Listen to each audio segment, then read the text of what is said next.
Right, the title year, 2001. Yeah. Tell us about the media. They for sure stoked the flames, didn't they? With yourselves and Colin. Yeah. What was the rivalry? Also, what was the rivalry like with you guys? I know you went out for meals, but was it just a competitive rivalry, or was there any bad feeling? There was a wee bit of dig, there was a wee bit of needle, but it was on a friendly basis. I remember Burnsy saying to Colin once, if you didn't really love me, you wouldn't phone me up at 3 o'clock in the morning when you're pissed. So, you know, it was kind of elements of that, you know. Colin would get pissed and go, I'll phone Burnsy and wind him up. But it was it was mates winding up, competitive mates winding up. You know, there was never any nastiness with it. But yeah, I mean, it served a purpose. You think of Rally GB 2001, there was a picture of a World Rally car on the front page of the Times newspaper 3 out of the 4 days. Now, that is, you know, it's unbelievable. And I think when you were in the middle of it, you didn't realise. But, you know, looking back now, I think there was 6 or 8 Fleet Street journalists. You know, a lot of the Formula One guys used to come to every rally. You know, it's specialist. Okay, COVID times different, but you know, even a year ago or 18 months ago, the amount of British media on the event is much less than it was. So I think we all probably underestimated to have 2 Brits at the top fighting it out for wins and championships, you know, what that actually meant to the sport. Why do you think the media have lost interest, given that we've had Elfyn up the top, we also had Chris fighting? So it's not as if we've not had anybody there, yet the media seems to have just slowly disappearing. I think there's several aspects to it. It's really easy to access everything nowadays. You know, there's so much sport on TV. There's so much sport in, you know, social media. There's YouTube. There's everything. It's really hard to get anybody's attention for anything. And you speak to Edinburgh Rugby. I go along to the Edinburgh games, and you know, 10, 15 years ago, they were getting a really good crowd all the time because you couldn't watch it on Premier Sport every time it's on. And I think there's definitely an aspect that it's more difficult for everybody. People don't want to join clubs. You know, everyone here's of a generation that, you know, used to look forward to going along to a club night. And, you know, the Ford Motorsport had some films and, you know, there was great stuff happened socially as well as competition-wise. Clubs, I don't know how Glenrothes finds it now, but clubs in general, I think, are struggling to attract younger members, to attract, it's almost like the casual members. You know, I mean, I as a youngster wanted to do motorsport, wanted to go rallying, and there was nothing was going to stop me. So even today, I would do whatever it took to get that opportunity, or, you know, join a club or meet people or expose myself to it. But there's a whole lot of kind of the casual ones, but they were, or probably still are, the marshals, the people that come along and go servicing, you know, the people that help run the club as well. And I think it's just really hard for clubs to attract these people. So that's one side of it. So I think there's a natural decline in all kind of interest in sport, or fanatical interest in sport. I think the other thing is the product has changed. So I admire the current cars, but I also kind of sigh a bit at, you know, 230 kilometers or 250 kilometers being a World Championship rally. You know, the reason I got involved in rallying was for the endurance aspect. It was to spend, you know, 3 weeks in New Zealand preparing and recceing and doing the rally. It was to spend 5 weeks a year in Kenya testing and preparing for safari. So I think it's lost something in its appeal, certainly to me. Now, you know, the balance to that, the flip side to that is the attention span of the modern generation is even shorter. So, you know, you could almost argue, should, you know, is a Monza type event actually going to allow people to follow it better? You know, I even find WRC Plus or All Live or whatever they call it, I'm not really that interested. It's not short enough for me to sit and absolutely watch it, but it's too long and not endurance enough for me to really get behind the stories behind it. You obviously still take a keen interest, but do you ever go to the events at all? I mean, obviously, the last little while I haven't. I chaired the stewards 2013, 14, 15. Then got pissed off traveling. So I've not been to many events recently. I still keep an eye on it, but you know, sometimes it'll be a Saturday morning before I realise there's a WRC event on. Yeah. You know, so I won't actually be sitting there going, "Well, I wonder what happened on the shakedown," or "I wonder when the first stage is." You know, but if it's on, I'll kind of look up and I'll probably analyze afterwards rather than watching live. So, you know, even with Arctic and with with Monty, I would go on EWRC or some of the websites and okay, who was fastest, who had the most fastest times, you know, what were the times in the first stage, what were the times in the repeated stage. So again, it's kind of like it's more that side that interests me anyway. Mm-hmm. Back to your title win. What was that journey like from Margam to Cardiff? I imagine that the excitement must have just been childlike, you know, incredible. I was shitting myself. Okay. I mean, you know what a rally's like. You got to book into last time control. Oh yeah. I mean, you know what, and the traffic was bad. Fred Gallagher was the clerk of the course, and I was on the phone to Fred going, "Traffic's really bad, Fred." He's like, don't worry. I said, "But the traffic's really bad. You know, what happens? You get penalties." Because all these things are going through your head. So when Richard's out at the end of the stage, kissing the bonnet of the car and hugging people, I'm like, fuck, we need to get going here. We need to make sure, you know, what happens if I miss a junction on the motorway?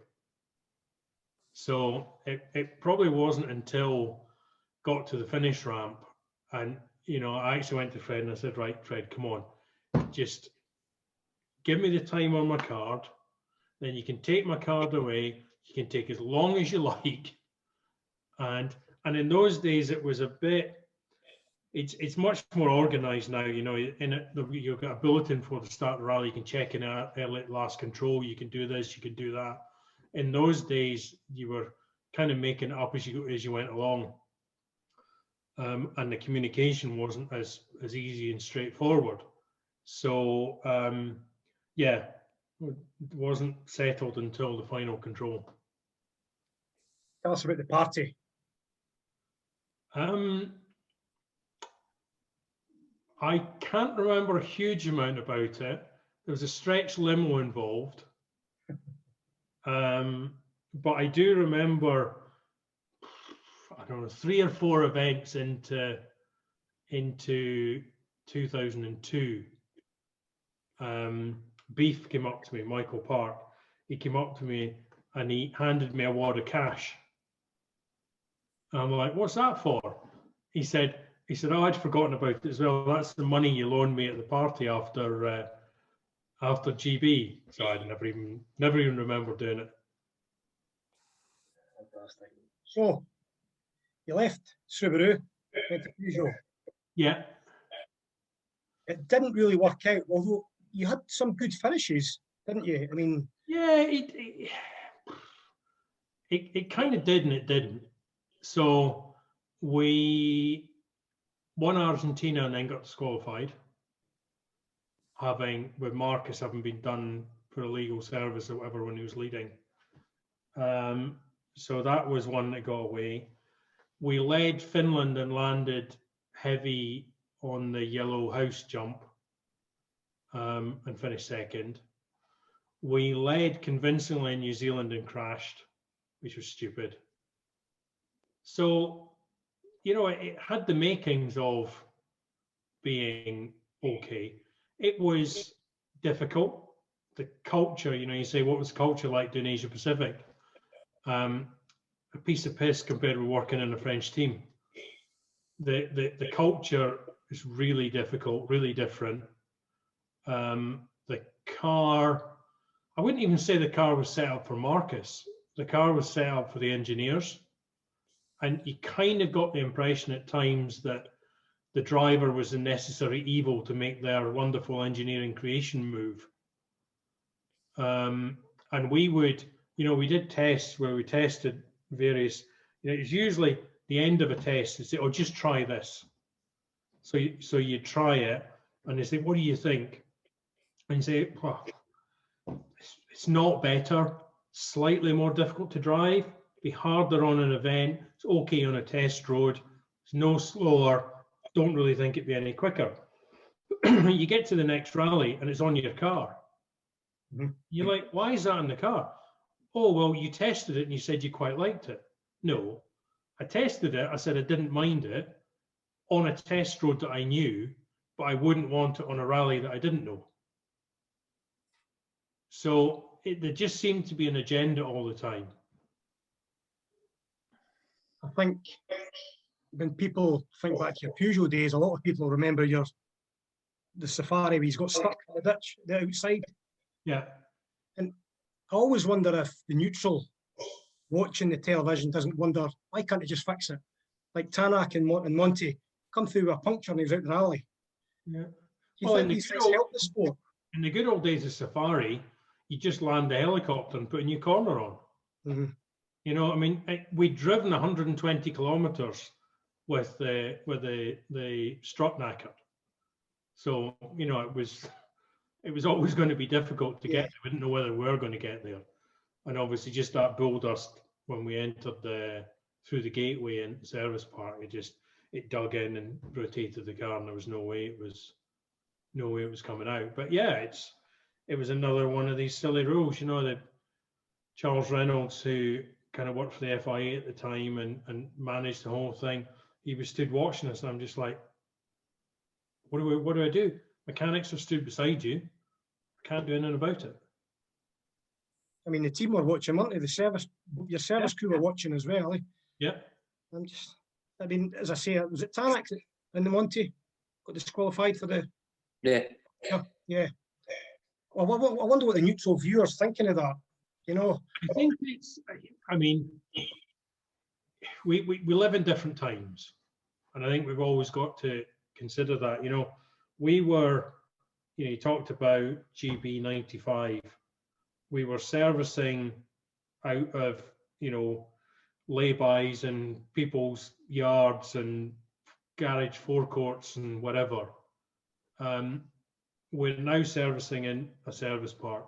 We had a van generally, tried to be a van within 2 kilometers of the end of a stage and another van 2 kilometers before the next one. So we were covered. We didn't need to do as much of that type of stuff. Political correctness, whether we like it or not, is more of a factor now. We can't be seen to be driving with 3 wheels on the public highway. And there's the famous Marcus interview with the policeman where the policeman said, you can't do that. And Marcus says, I can. No, you can't. I actually can't. Physically, I can do it. I know you're telling me you won't allow me to, but I can do it. So, you know, I think there's a balance. There's always got to be a balance. And the Tanak thing, there's actually a bit of backstory to it. Hungary last year, Oliver Solberg got away with driving on three wheels, and the stewards screwed up, didn't do what they should have done, which was they should have excluded him. And I know that when the stewards spoke to Hyundai in Monte Carlo and said, "Are you going to retire Oit?" They said no, because Oliver Solberg got away with it. So we're going to take a chance and try and get away with it. Now, as soon as you have competitors thinking they might get away with it and it's a risk worth taking, people will do it. And the problem is, if Oit got away with it, you know, the next event, you know, 3 people will do it, or 5 people will do it, whatever. And much as it pains me to say it, you've got to draw the line at some point. And you've got to say, no, everybody has to understand, if they drive with, what's the wording? You need 4 freely rotating wheels and tires. So if you don't have that and you drive, then you know that somebody will see you, and you know, you just need to park up. Now, the situation in Monte was slightly different, because normally you park up and you restart the next day. But in Monte, because the last day in Torini, there's only a certain number of people start, then you're not allowed to restart if you retire the day before. So that was the big concern. So if Oit had been able to restart the next day, he probably would have just parked up and said, okay, I'll take my 10-minute maximum or whatever it is for slowest time plus 10 minutes, whatever it is for the remaining stages, and then restart the next day. You must have been delighted then to Subaru 3 years of Peugeot. You froze a bit there, Bob. I missed that. I'm saying you must have been delighted to sign for Subaru after those 2 years of Peugeot. Yeah, we went to do a test of the 307. I can't remember the name of the place. It was somewhere kind of French border near Spain, like a test track place. And it was a bag of shit. It really was. Just had a whole load of problems. And then Richard was complaining like hell, probably because he knew he had another option and was about to sign for Subaru, but he's complaining like hell. But you know, it was in the days, so we'd come through. You know, Christian Lorio started it in 2000 with the 2000 Subaru, in terms of all the weight down low in the car. Ford then did it with their 03 car, with their new car. Peugeot hadn't really done it. You know, the 206 was good because the engine was really good. Chassis was okay, engine was brilliant. So the 307 was an opportunity to really, you know, go to town. And we turned up, we looked in the boot, and the rear anti-roll bar went along above the boot floor. You know, and there's all these things, you just look at it and you're totting up in your head, you know, 50 grams here, 100 grams there, a kilo there, 4 kilos there. And you're like, guys, you've just not got this right. And we had a four-speed gearbox. Yeah, because the 206 is a 5-speed. So it was a 4-speed gearbox. Marcus and Richard were both saying no.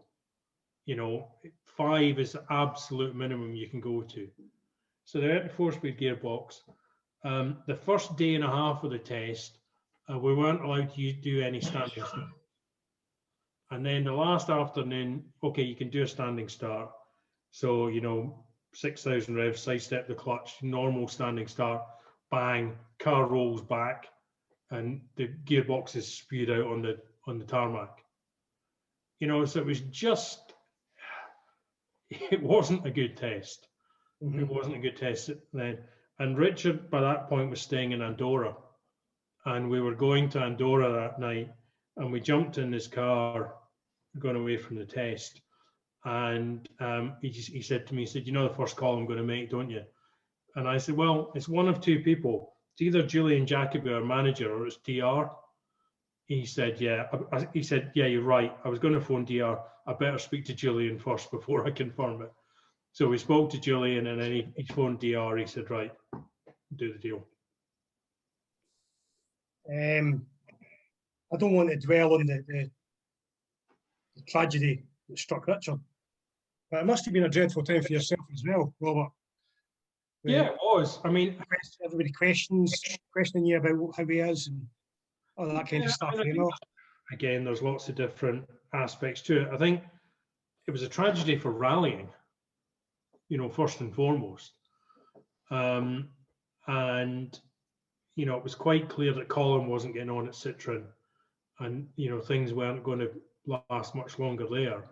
And, you know, 2 years earlier, you'd got two Brits fighting it out.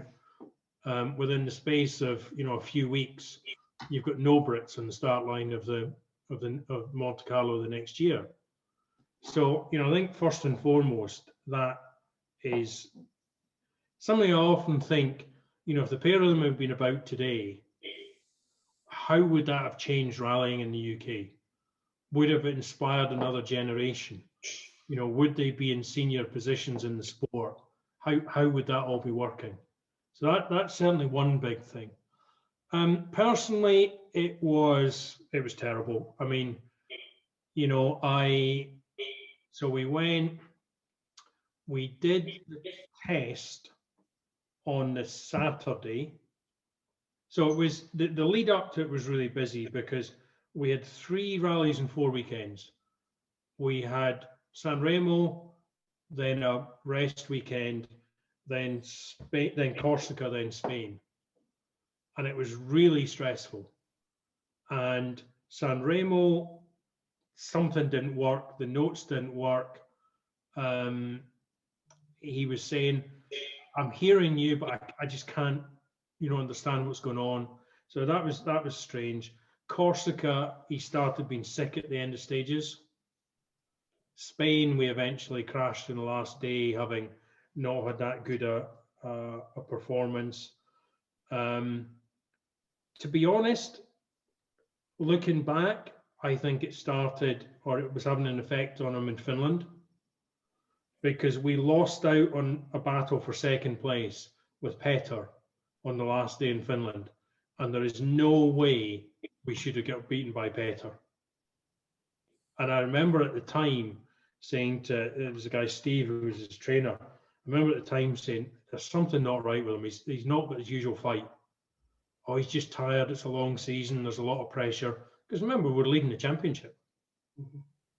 Mm-hmm. And we retired in Spain and went back to the hotel, and he came to my room and he was almost in tears. He just wasn't himself. And he sat in the bed for half an hour just chatting away. And then he said, look, I've never asked you to do this before, but can you do the debrief for me? He said, because he had a place in Barcelona as well. He's like, I just need to get home. I just need to get away. I need to sort my head out. You know, can you do the debrief? And I said, yeah, of course. So I did the debrief for him. And usually Richard would debrief, win, lose, or draw. You know, if we lost, if we didn't win, we had a long debrief. If we won, we had quite a long debrief. The only difference was you were allowed beers when we won, not when we didn't win. You know, so debriefing was his thing. It was all about information and giving that information back. So it was really out of character for him to do that. We then, 2 weeks later was GB. So the Saturday we tested, and he arrived late at the hotel in Cardiff. I'd been there earlier. The next morning, met him for breakfast, chucked the keys of my car at him to drive up to the test. He's like, no, you drive. Something's not right here. That night he went back to London because he had something on. He had a place in London, so he went back there. And then the next day when he was driving up he left to come back up to Cardiff, Martin phoned him just when he was leaving London. Marco just landed in Heathrow, and Burns is like, I'll pop in and pick you up and we can go down together. And he collapsed at the wheel on the motorway. And I can't remember how Steve, sort of by coincidence, his trainer, Steve, Richard had just overtaken him on the motorway, and then like 5 miles later, Richard's car's parked on the side, so Steve stopped, and he called me and he said, look, there's something going on, don't know what it is, you should know, we're going to, can't remember whatever hospital it was. So I jumped in the car and went up to the hospital. We came back to the hotel that night. He had a funny turn in reception. We took him back to the hospital. And of course, we're due to start the recce on the Monday morning. So all this time I'm phoning Corrado and Jean-Pierre Nicholas and all these guys saying, look, Richard's not going to be able to start. And the way the rules were written at that point, you could change one of the crew, but not two. So all of a sudden there was questions about, should we get Simon Davison, who's a gravel crew driver at the time, should we get Simon to come and Simon and I do the recce, so at least we make a set of Richard's notes. And then if this is just a blip and Richard can do the rally, there's a chance. Or there was some question, because they immediately said, well, if Richard can't do it, we'll get Freddie Loix to do the recce anyway. So there was talk about, should I do the recce with Freddie, or should Freddie do the recce with Sven, and then me try and read Sven's notes if I had to. And at the end of the day, due to the circumstances, the FIA just said, look, you can change both crew members, because there was no way I was in any fit state to do the event. And then the Monday went back up to the hospital, and he was having various meetings. Sunday night, actually, one of the first people I phoned was Sid Watkins, because we got to know Sid really well, and Sid was, Richard was sitting on the closed car research groups, some of the safety groups, the FIA by this point, and Sid had come out to Finland to have a look at rally safety. So I phoned Sid, Sid phoned a consultant, they got it all sorted out. And the next day, we're at the hospital, and Richard had seen the consultant, and Zoe's girlfriend comes out of the room in floods of tears. Like, oh shit, this doesn't look good. And then Richard called me in, and he just said to me, he said, I've got something in my head, it's not good, I'm going to fight it. And that was basically that, you know. We then went into this long 2-year battle. I spent 3 or 4 days a week with him every week for 2 years. He wouldn't see a lot of people. So his girlfriend Zoe and I were the two that he wanted about. He wouldn't see his dad for a number of months. Some of his mates he didn't want to see. So it was pretty tough going. But what I would say is, I'd spent, 12 or 13 years or whatever it was, working with him at that point. I got to know the person better in the 2 years of him being ill than I did in 12 years of co-driving with him. Even spending 286 days a year with somebody. So I, massively upset with the whole thing, but I do feel kind of fortunate as well. Just that I got that time to spend with him away from all the bullshit motorsport, because at that point, motorsport was kind of pretty far from your mind when it's focused on something bigger. And I think for me, the personal challenge was more, I didn't start to accept that my career was over, or grieve my career being over until the day he died, until the day we buried him, probably. Because you just caught up so much in this merry-go-round, this roller coaster of what can we do? Because it was like you're approaching a rally. Okay, here's the facts, here's the situation, how can we win? Right, we'll get this person, we'll get that person, we'll do this, we'll do that. We need this. Can you go and get that? Can you speak to him? It was quite similar in a strange way, just in terms of the whole structure of it. So, end of November or early December, 2005, kind of sat there going, okay, what next? And, you know, bearing in mind that had been killed 3 months earlier, who was probably my closest friend, certainly within rallying, and the person who I could speak openly and candidly about Richard. So, you know, I just had to deal with all that as well. So yeah, it was bloody tough. It was bloody tough. Man. Could you tell us a wee bit about the Richard Burns Foundation? Robert? Yeah, so one of the things Richard said when he was ill was, we're sat in his living room one day and he said, what do people do who don't have the resources I have? He said, I've got money. He said, I've got you, I've got Zoe, I've got, you know, all these resources, I've got brain cancer. What does somebody do who doesn't have those resources? He said, if I survive this, or when I survived, it was always really positive. When I survive this, I'm going to start a charity. And if for some reason I don't, I want you and Zoe to start a charity. So that's what we did. The foundation, I got to the point, I kind of worked really closely with it for probably 4 or 5 years. And I got to the point that emotionally, I didn't want it to survive or fail on my emotional energy. So it was very important to me that I took a slight step back. So you had people like Colin McMaster, the photographer, who Richard was best man at his wedding. You had, I'm trying to think who else, Marco was a trustee. There was various other people involved by that point. So I took the position that I now need to step back and you guys need to keep it going. So it raised a lot of money. It went until a couple of years ago.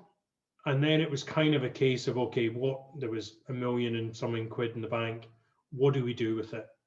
And they spoke to me about it as well. And the decision was that it was set up for 2 purposes. 1, to help people, and 2, to keep Richard's name alive. We felt that we had achieved both of those purposes. So what should we do about it? And that's when the project with Natalie McGloin and Spinal Track came along. So Richard was good friends with Bill Gwynn, and obviously Bill had passed away then, but there was a tie-up with Spinal Track, which is I don't know if they're Subarus or Toyotas, but the GT86, which is both. There are now the rally cars where people with spinal injuries can come along and have a go at rallying at Bill Gwynn's place, just outside Banbury. So it felt like a good fit. It felt like the right thing to do was to make one final donation to Spinal Track and let them continue as a charity, but also as a business. Well done with that. Sounds fantastic. I've got a question for you, Robert. Hi. Obviously, you spoke about when you did 286 days out of the country for rallying. That sounds like a lot of hard work to me. When was rallying the most fun for you? Was it, you know, at the start when you were with Robbie, or when you first got into WRC? When did you enjoy it the most? It's a really good question. I think probably the early days, definitely, because you were an amateur at the time. You were, okay, we still had parties afterwards in WRC time. That was before camera phones, so you get away with a lot more than you can nowadays. It had its good points. I think anything you do as a hobby that becomes a job loses something. You know, there's an aspect to it that just isn't quite the same. So I mean, there are, you know, Africa was great fun. Some of the events were great fun. Some of the events were just bloody hard work. Some of the politics were really you know, difficult. Some of the pushing you had to do to get your point taken seriously with, you know, with teams at some points was really hard work. So yeah, I don't think there's not one fixed period, but that's how I would kind of sum it up. See, in the large teams that you were involved in, I take it they're all very political in that somebody's always got the better equipment, if we say it that way. There's always like a number one in that team, and they're always going to get the priority. It's not quite as clear cut as that, but it's also not the opposite. So when you're coming up through the ranks, you know, you think, I mean, you know, the British Championship with the LNX car, LNX was our sponsor, so we were basically paying for it. We just had a sponsor that we brought to the team to pay for it. So you're still the customer at that point. As soon as you stop becoming the customer, you think that it's going to be absolutely brilliant and you'll get the best equipment and the best of everything thrown at you all the time. That doesn't happen. So I can think an example, Portugal 95. The start of that year, the Group A cars had steel blocked engines. Portugal was the first time they were going to the alloy block. So we did the shakedown. Colin blew his engine up on the shakedown. Okay, Richard, we're taking your alloy block engine, and that's Colin's event engine now. Now, you accept that because we're the third car. You know, we're not fighting for the championship. So you accept that. The problem was in those days, with the early days of the Group A cars, I mean, you'd struggle to hold a power slide in third gear on gravel with the steel engine, whereas the alloy engine was much, much better. Yeah. So, but it's hard to take because at the end of the year, you know, you sat in DR's office and he said, I wasn't very impressed with your performance in Portugal.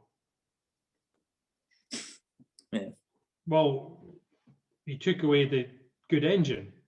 So there's lots of these things I've forgotten. You know, there's, like I was saying, you know, getting told that we couldn't take a particular setting in Finland because if we did, we'd upset Tommy's head. So it's never you get everything. Yes, as you get to the point, there will be times when there's only one set of and there's a priority. Yeah. But generally it wasn't too bad. There used to be lots of games played in the days of you know, 16, 18 service vans for the team on a rally. So if you had a van at the end of the stage and a van at the beginning of the next one, there's loads of occasions where there's, you know, a spare gearbox or a spare turbo in each van. But if you need the gearbox, you want to take the gearbox before the next stage because you know that you'll have more time and more accurately be able to tell how much time you've got to change it. Whereas if you spend 35 minutes changing it 2Ks after the end of the stage, you got to go like hell on the road section. It's all just a bit more risky. So there are occasions, and we never directly did it, but there are occasions where two teammates and you come off a stage, the first one, perfectly healthy car, would be driving, take fuel at the first van, be driving 50 Ks or something to the next van. Here's on the radio, teammate comes off the end of the stage, I've got a gearbox problem. I'm going to, you know, take 20 litres of fuel at the van and go straight to the second van. I want the gearbox there. So the first guy gets to the van, knows there's only one gearbox in it. I've got a problem with fourth gear. Can you just change the box? Yeah. So there's certainly elements of that have gone on where there's a bit of brinksmanship, gamesmanship. Does anybody else have any questions? I know you worked with MSA for a wee while. Yeah. Doing development, especially with the juniors. But at that time, you had Go Motorsport working, and latterly you had Scottish Motorsport working. We don't have either of them now, either in Scotland or England. Do you think there's a need for an establishment like that within British motorsport to help us, help the clubs. No, I do, and okay, I was kind of involved or know what went on when Scottish Motorsport was wrapped up, and without using COVID as an excuse, I know that there were talks last year about trying to resurrect something and get something funded in Scotland going again. Sports Scotland took the view that they weren't going to look at any funding applications, but they were just going to give a bit extra to a lot of sports to help them tide them through. So it's definitely on the agenda. I don't know if you guys know Tom Purvis at all, but you'll know of Tom, ex-chairman of the RAC Club. He now is the chairman of Motorsport Council at Motorsport UK. Before he was RAC Club, he was chief executive of Rolls-Royce, originally Edinburgh. So I was actually on the phone to Tom the other day, trying to stir him up because he's a board member of Motorsport UK, and say, right, come on, we need to get something going. We need to start to make some representation and see where we can get to. So yes, I would very much like to see something going that helps the clubs, supports the clubs. Because as I was saying, it's tough for all the clubs. I don't know how you guys are with membership now, but I would imagine aging for a start and probably diminishing in terms of numbers. So, I think everybody needs all the support that we can get. On that point, do you think we do enough to promote motorsport out with motorsport? We're very good at doing it within our little organisations and clubs, but do you think maybe the Motorsport UK could do more to promote it out with what we do? Yeah, I don't think we can ever do too much. It's interesting. I work a bit with FIA at the moment, and they've just started a project which is promotion of non-promoted championships, which probably makes sense in French, but the English is a bit clumsy. But what they've basically done is they now create a magazine program, so a 30-minute YouTube, and various short clips and social media and all the rest, so that the championships that don't have promoters get some promotion. So I know there was talk with Motorsport UK about motorsport.tv a few years ago, about actually having a repository where people could upload stuff themselves. You get the challenge, with people uploading inappropriate things, which is always a bit difficult. But yeah, no, definitely anything, I think, promotional wise, and it's difficult now. When I was competing, I had a really good relationship with a guy called Graham Giles, who was the motoring reporter at Persian Advertiser. I went to school with a guy called Graham Brown, who does a lot of the stuff in the Courier now in terms of motorsport, particularly stuff with Sandy Mitchell and some of these guys. So, in those days, it was definitely possible to develop a good relationship and get your name in the paper, get some stuff happening. Again, it's kind of like what we talked about earlier. There's so much choice now. It's really hard, and I don't know. We probably need the digital generation, the younger generation, to tell us how to communicate with them.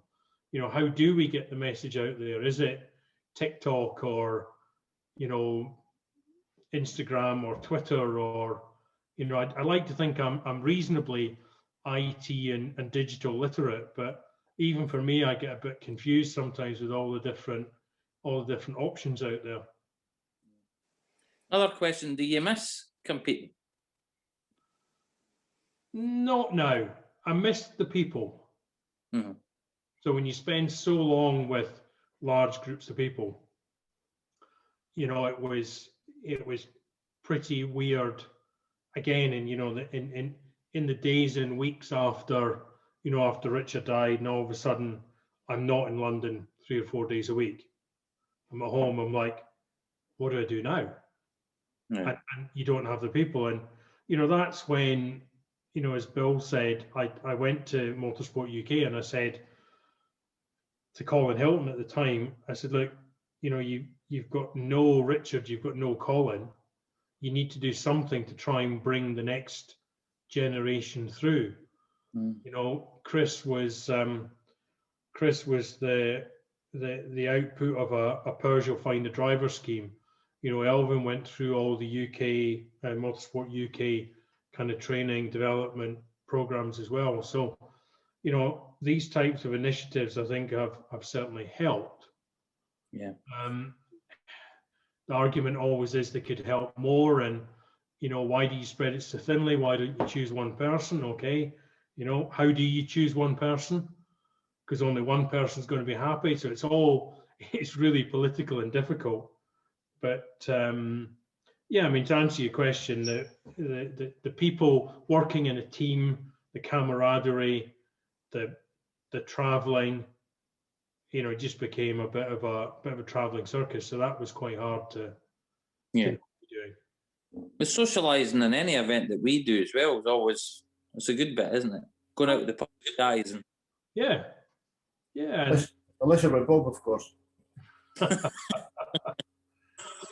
Yeah, I mean, and again, you know, to me, it's part of it. But you know, speaking to the guys now, I mean, I'm sure some of you know Scott Martin, and Scott kind of Scott was he was a mechanic in the days when I was kind of finishing off, but you know, he was a complete party animal. You know, he's been found in all sorts of predicaments over the years, and I was saying to him, what's it like now, Scotty? He said, well, everybody wants to go home the night the rally finishes. He said, they're all jumping on private planes and getting out as fast as they can. He said, but if you do go out, everybody, you know, people don't want autographs anymore. They want selfies. yeah. So you can't get up to nonsense. You can't get pissed because it's all over social media the next day. Not like us in Le Mans. Robert, yeah, question. You spoke earlier on about the notes and how Richard's notes were 1 to 20. You know, he had such a variety of differences in the corner. And well, I don't know what Alan used. He used 1 to 9. And you mentioned Colin's notes. Was Colin's notes gear based? Because I'll look at some of his in-car stuff. Yeah, they were originally, and as you guys know, the problem with gear-based notes is you change car, and you've either got to change all your notes, or, you know, I call that a 4 because it used to be 4th gear, but now it's low 5th gear or high 3rd gear, depending on the car you're in. And it was interesting with the numbers. So we used a descriptive system. So Richard's system is probably based off Jimmy McRae originally, you know, flat, easy, fast, medium K 90. So that was the basis of it, and we've added various bits over the years. And people used to say to Richard, why don't you go to numbers? Surely that'd be easier, you know, gears, numbers. And we tried it on a test once, and I need to work out which is which. So say you had,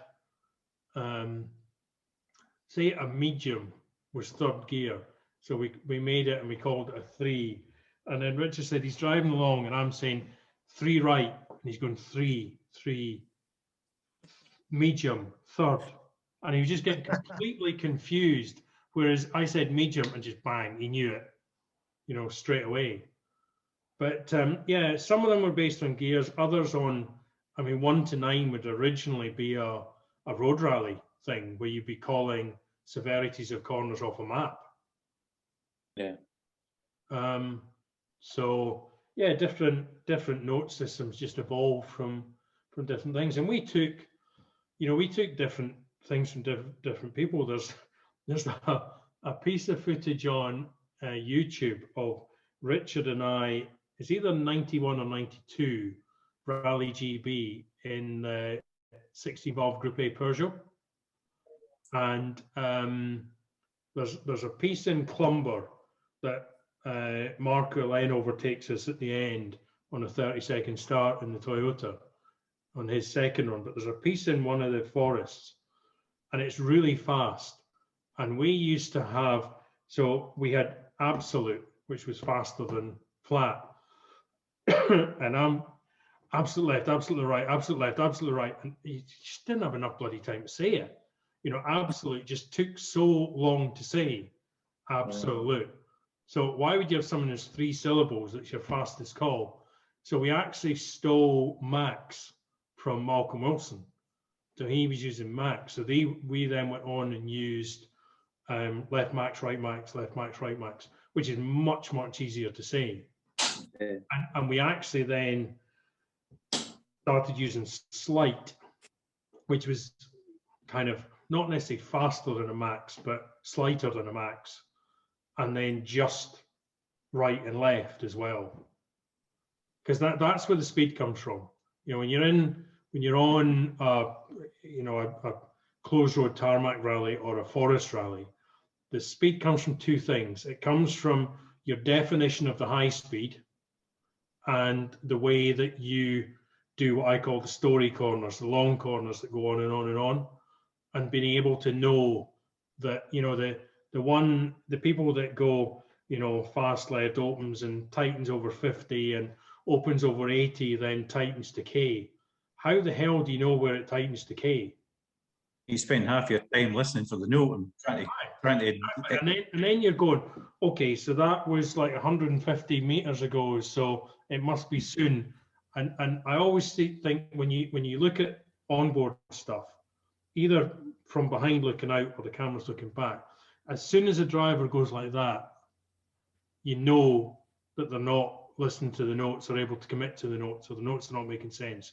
Because that's the moment you're like, what is it? You know, you just kind of, you're having that wee look. Whereas all the top drivers, if they're all relaxed, they're just driving away, and you don't get that because they know exactly. So with Richard, we used to break all those corners down and, you know, not create one big long corner that referenced the beginning of that corner. So long corners and the definition and the high speed are definitely where that's where 90% of the time is. Is there not that famous stage you did in the fog where Richard couldn't see nothing and just drove straight off the notes? Yeah, I'm not sure I would do it now. I can't. Was it what was it called? Dublin. Yeah.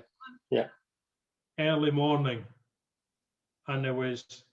So what we did, we used to do it in Asia, because in Asia Pacific they didn't necessarily have all the arrows up, so on tape and everything. So you didn't really know where the junctions were.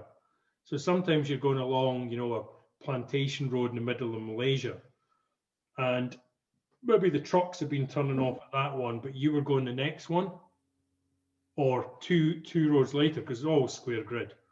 And we used to count down, and that was something we stole from Possum Bourne, actually. We used to count down the distances. So you come onto a straight, so it'd be 600 counting down to 90 left, 400, 300, 200, 100, 90 left, 50 from here now. So we used to get into the habit of doing that. And that obviously works well in the fog as well. And there's a bit, one of the years, I can't remember, 97 or 98, where we took, I think we took a minute and a half off Colin.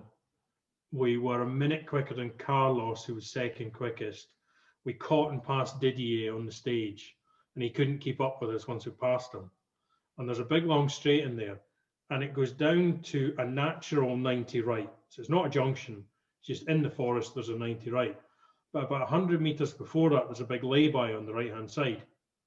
So counting down, and he starts braking, and I go, not yet, it's 200 more. And like telling him to go. So he's come along, he's got to the point where everybody's braked, and this fucking Scottish idiot sat next to him is going, no, you've got 200 meters before the corner yet. And luckily it was 200 meters before the corner yet. And what had happened is most of the drivers had gone along, had seen something opening up, had turned into lay-by, driven round the outside the lay-by, come back out again onto the road, and then had to go another 100 meters deeper before they got to the corner. And the other thing in that situation was lights off. We just switched the lights off because you know what it's like in the fog when it reflects back on you. So yeah, I'm not sure I'll be brave enough to do it now. What are you doing professionally now, Robert? I've got a training company called ESP. It stands for Extrasensory Perception. No, it doesn't. It stands for Elite Sports Performance. And I do various projects. I'm just putting together all the driver development for W Series, the women's race series. Shit job, somebody's got to do it. Yep. And I'm delivering training for FIA on regional safety delegates. So I put together some training. We're delivering that at the moment. Actually doing a bit of a project in Motorsport UK and coaching as well.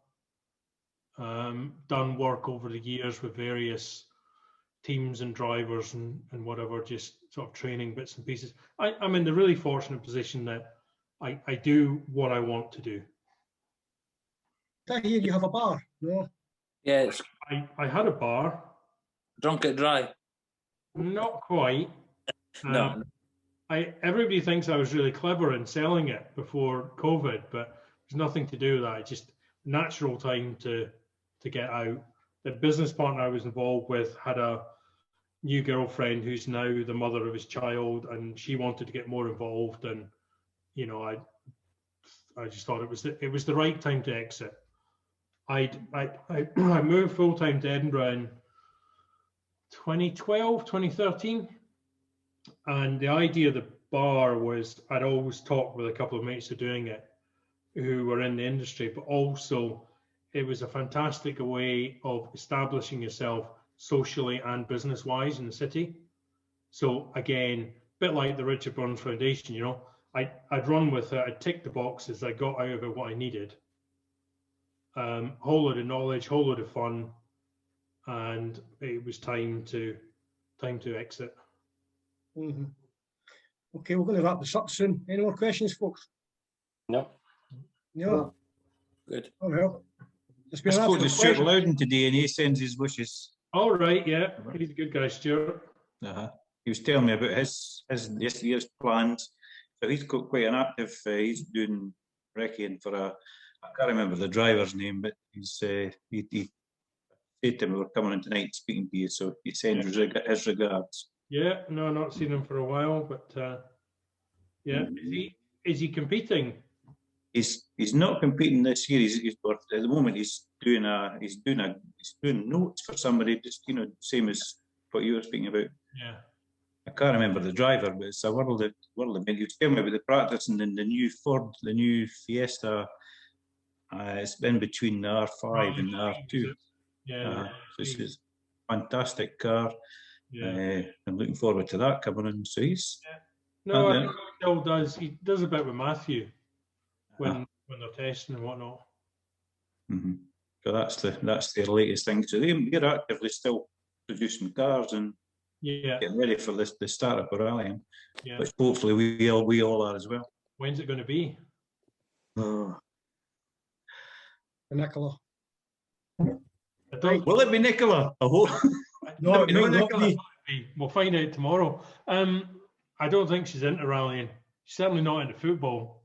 The way she doesn't like alcohol either. Well, who's your team, Robert? You got a team? Story she actually does. Oh right. Robert, you got a football team? I don't actively support them, but my allegiance is with St Johnstone. They obviously won the cup at the weekend, and the reason is that they play at McDermott Park, and the reason they play at McDermott Park is my great uncle was a guy called Bruce McDermott, and he gifted them the ground to build the football pitch on, and he was a director of the club for years. So yeah, I kind of have family allegiance. No family involvement, but no, I'm more a rugby person than a football person. Well, Robert, it's been an absolute pleasure having you tonight, listening to your stories. Thank you. On behalf of Glenoffice Motorsport Club, thank you very much. And we wish you all the best in your future ventures. Okay. Thank you. Thank you very much, Robert. Take care. Thank you very much. Thanks, Take Robert. care. Thanks. Cheers. Thanks, Robert. Bye.